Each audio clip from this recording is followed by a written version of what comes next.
Hey YouTube family and GN subs. It is very, very complicated if you look at the law regarding those who are born abroad to at least one U.S. citizen or both U.S. citizen parents. When are you a U.S. citizen even though you're born abroad? The law has been very, very complicated in the past, but I'm going to break it down to you, make it very simple, give you some key options if you're born abroad to U.S. citizens so that you can get your U.S. passport and come to the U.S. or if you're in the U.S. As a permanent resident status and you obtained your permanent resident status before turning 18, guess what? You're a U.S. citizen. I'm going to show you how to apply for that U.S. citizenship. And hey, I got some good stuff. For those of you who are new to the channel, my name is Humberto R. Gray, and you can get me at hrg@graylaw.com. I have really good content, such as this content, in my library. You might want to go visit that. I have some great frequently asked questions. I just want to give a shout out to my GN subs, good news subscribers.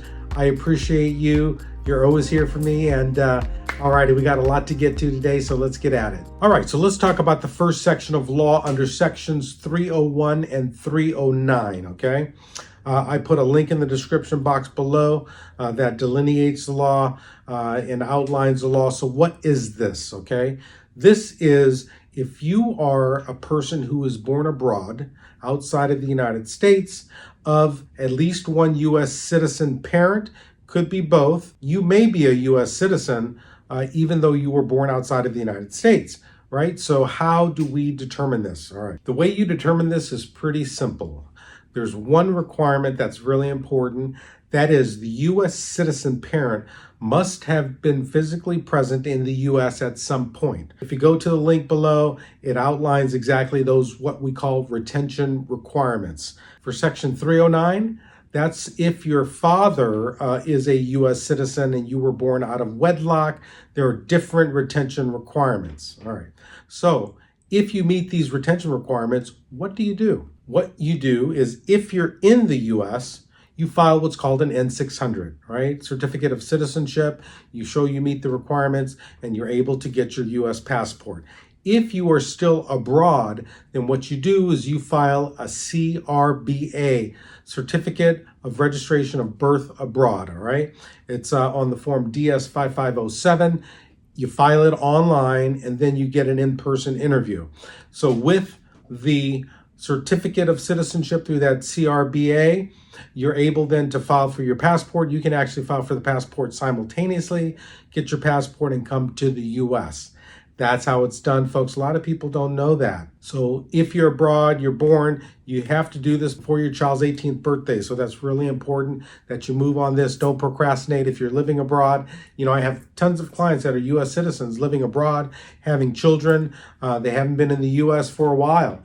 So how do you get your kid's passport? You need to do it. You need to do it fast. You need to do it before they're 18. They grow up quickly. All righty. Let's talk about citizenship under the Citizenship Act of 2000. All right. Before 2000, the law was very, very complicated. You had to look at the time of the child's birth.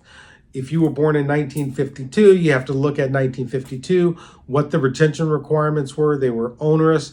They were very difficult. I mean, sometimes the U.S. citizen parent had to live in the United States, 5 years before the age of 14, and they were just requirements year after year. So, I mean, it went from 1918, then to 1952, then to 1978. They made it very simple in the year 2000.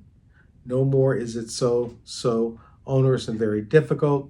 Very simple is under the Child Citizenship Act of 2000. You have to meet 4 requirements, basically. You have to be the child of a parent who's a U.S. citizen, under 18, permanent resident of the U.S., and living in the custody of the citizenship parent. So under this Citizenship Act, so what I do for a lot of clients, if they do not meet the requirements of 301 and 309 that we talked about previously, then what I do is I tell the parent, you need to file for your child's green card immediately. When the kid comes into the United States with the green card as a permanent resident, then they are automatically a U.S. citizen. You file the N-600 and then become a U.S. citizen. So that's really important. A lot of parents, sometimes they miss those dates. They miss the dates the kid turns 19, 21.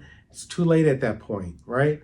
Then you may have to file for a green card for the kid. It's going to take years, and then the kid ultimately can become a U.S. citizen at a later date. But you want to take care of this stuff before the 18th birthday. I have tons of clients who've procrastinated. They're living abroad, and they missed the opportunity for their kid to be a U.S. citizen. All right. I've also put a link in the description box below of the Citizenship Act of 2000. I also put a link for the purpose of the new requirements and the old requirements that are still in place at this point and what the retention requirements are. Purpose basically is to make sure that individuals who are born to parents who are U.S. citizens can get U.S. citizenship status and passports and be able to travel back to the United States. Hey, YouTube family and GN subs, thanks so much for watching GrayLaw TV. Click below, like, and subscribe, and give me a thumbs up. Let me know that you like this content. If you have any questions, send me a comment. I answer all of them, and hey, we'll see you next time.